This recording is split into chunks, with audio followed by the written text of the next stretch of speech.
మాట్లాడుతున్నారు, నడుస్తున్నారు.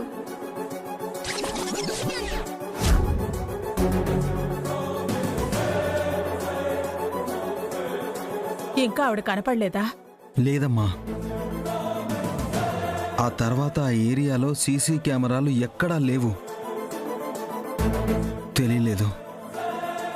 అంత కష్టపడి ఆవిడ్ని కనిపెట్టి వైద్యం చేయిస్తున్నారు. మీ తాతయ్య గారిని చంపిన నేరస్తుడికి శిక్ష పడుతుంది అనుకుంటే దొరికిన ఒక్క ఆధారం కూడా లేకుండా పోయింది.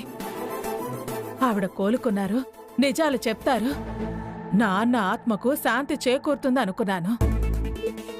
ఇలా అయిపోయింది. ఎవరు చేస్తుంటారు? ఖచ్చితంగా శ్రావణి వాళ్ళే. శ్రీదేవి గారు అక్కడుంది పసిగట్టుంటారు. ఆవిడ కోలుకున్నారు కదా, నిజం చెప్పకూడదని కావాలని తీసుకెళ్లారత్తయ్య. అక్షర, పద, ఇప్పుడే ఆ శ్రావణి ఇంటికి వెళ్దాం. ఈ రోజుతో నా చేతుల్లో చచ్చారే. పద. ఏమండి, మనకి వాళ్ళ మీదే అనుమానం వస్తుందని వాళ్ళకి తెలుసండి. తెలిసి తన్నింట్లోనే శ్రీదేవి గారిని దాచరు.